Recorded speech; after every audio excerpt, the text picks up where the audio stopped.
Happy Friday, group! How is everybody going? Hope you're having a fantastic day and you've had a brilliant week. It's almost the weekend. Thank God it's Friday. So I felt really compelled to do a very quick video following from a comment on one of the threads, which by the way I'm absolutely loving.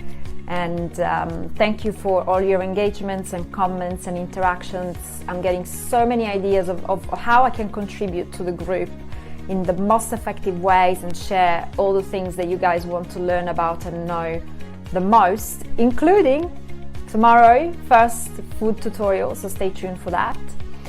However, there was one comment in particular in one of the interactions that really kind of resonated with me and made me think about a distinction I want to share with you, which when I learned it really transformed my approach to food and nutrition profoundly, and it helped me to shift in a new direction in a very massive way.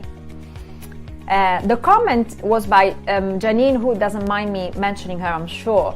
And she was talking about one of her favorite snacks, which I can't remember the name of, some salty pretzel kind of snack. And she was speaking to Lydia about it, and she was saying, I will stop eating them when they stop tasting so good. And that's brilliant and very poignant and very powerful, because yes, you're absolutely right. There is nothing harder out there than to be able to resist or eat in moderation food that we really enjoy the taste of.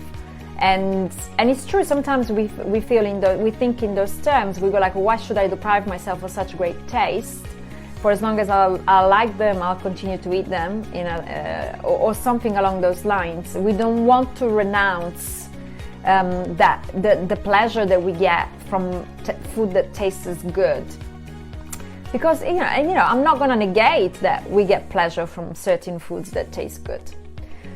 So, here's a couple of tips that will empower you in that respect. Pen and paper is handy at the moment, because this distinction is powerful and has really transformed my life, and I apply it in my work with our shifters, and they get so much value from applying this distinction. On taste. There's only one taste that human beings are born with. And I'm going to give you a second to think about what they might be. Just one food item in the whole wide world that we are actually born to like. Just one. No other than this one food item that we're all born to like. That is breast milk. All humans are born to love breast milk. It's an instinct that's embedded in us from before we were even born. It's in our genetic makeup. And the reason why that is, you might imagine, is for the purpose of the conservation of the species. Because babies who don't feed die.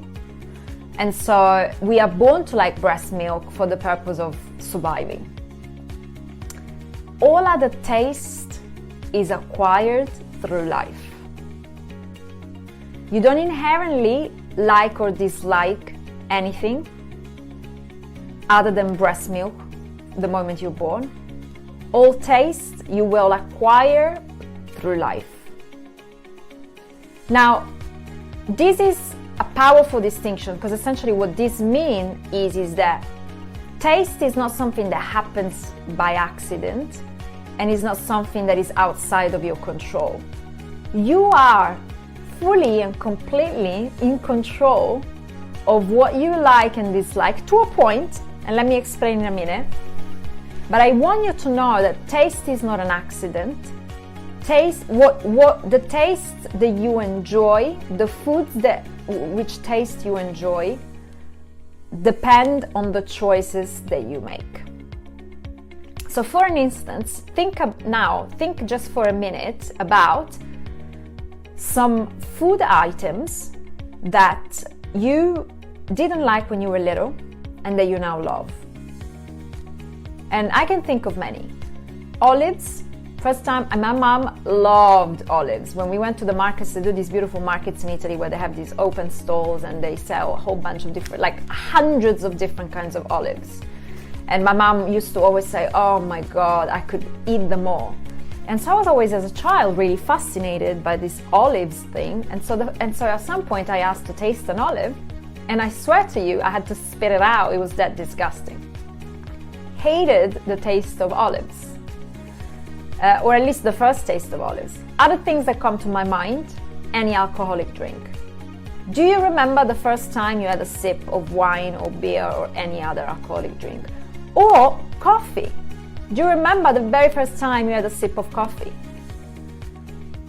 All those are tastes that we have acquired through life, and there's tons of other stuff, you know. If you think about it, it's actually a fun exercise to go through. Think about all the things that you didn't like when you were little and you actually do like.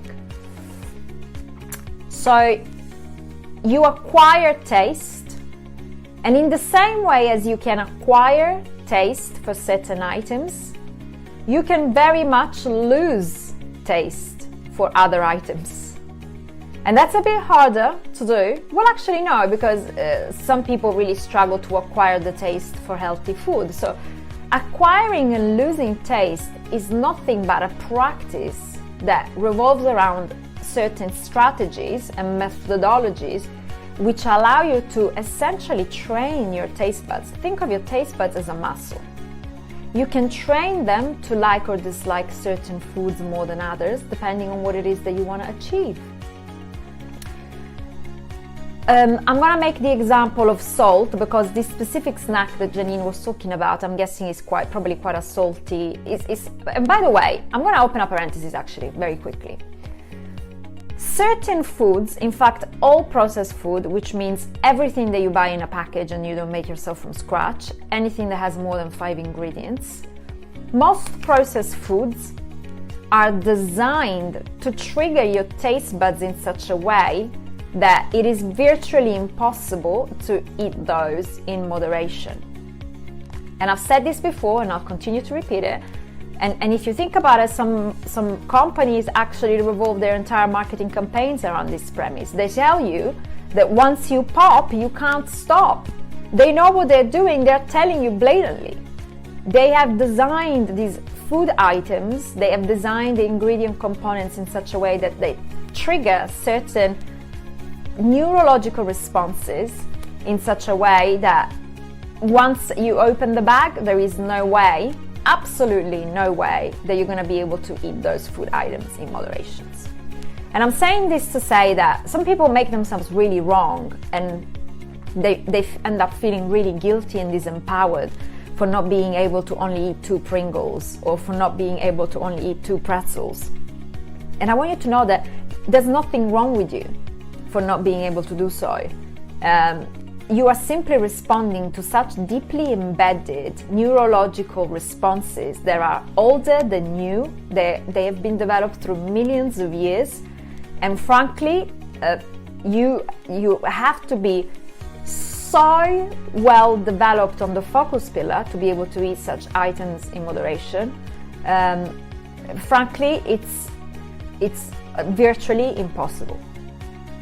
That's why it is way more effective in most cases to simply lose the taste for those items so that you can stop craving them and stop eating them altogether for the most part.